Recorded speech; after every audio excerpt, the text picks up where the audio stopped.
Hey guys, welcome back to Cooking for One. My name is Connor and I'm here to show you recipes that could only result from the purest desperation and loneliness. Let's get started. Years of subsisting on a steady diet of fast food has given me a deeply rooted love of hamburgers. It's gotten to the point where more fast food workers know me by name than anyone else. So today, to save myself the agony of forcing small talk while pretending the reason I'm buying this much food is because I'm feeding the homeless, I've decided to make hamburgers. Lately, it's been nearly impossible to motivate myself to get out of bed, let alone actually go to the store, so I've decided to just use what I have lying around. Let's see what we're working with. First up is the patty. Given my, to be tactful, financial situation, it should come as no surprise that I don't have any fresh meat in the house. Or even any not so fresh meat. But I did have this. Spam. While I find its claims of being meat dubious at best and the phrase mechanically separated entirely too prevalent in its list of ingredients, I'll make do. I don't have a meat grinder, so in order to get it the consistency I need, I'm going to cube it and run it through my slightly overactive food processor. Then I'll just scoop this nauseating mess out and form it into a patty. Now, normally you use breadcrumbs or egg as a binding agent so the patty would hold together when cooked. But, as luck would have it, Spam comes preloaded with enough potato starch to make me question its edibility. Now, place it into a frying pan over medium heat and cook it until it reaches your desired color.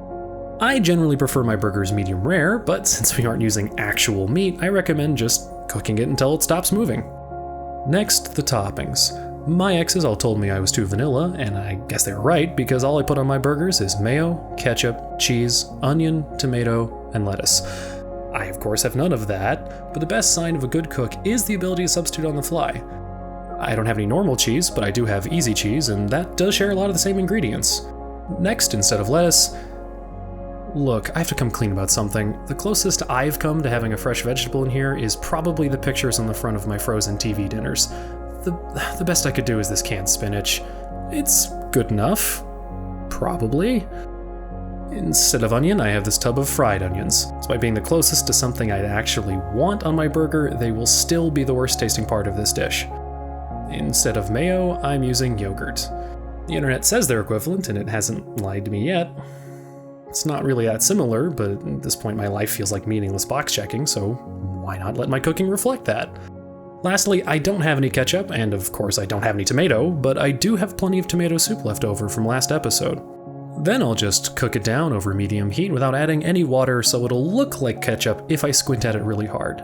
And then we're just gonna pour it into a bowl and leave it in the fridge to cool down so it's about the same temperature ketchup would be. Alright, and with relatively little prep, we're ready to put this burger together. Now, you might be wondering what we're using for a bun, but unbelievably, I had some real burger buns.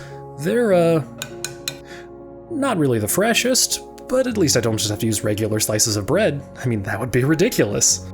First, we're going to spread some yogurt on both buns, followed by just a touch of the tomato soup. Next is the charred hunk of pork or chicken or possibly beef, whatever Spam really is.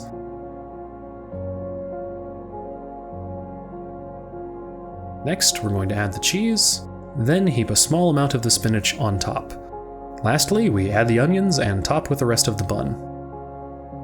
And that's our Spam burger, and let me tell you, I'm just praying it tastes better than it looks. Alright, well, burger's done. I guess it's time to taste.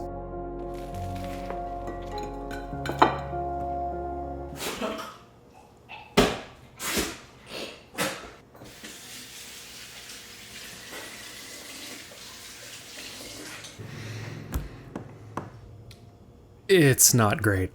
I ordered one good burger with nothing on it. And that's what I gave you. No, you gave me a bun. Just a bun. Look, there's no meat in here. But you said you wanted nothing on it. Yeah, that's what I expected, a meat patty. Dude, a meat patty is something.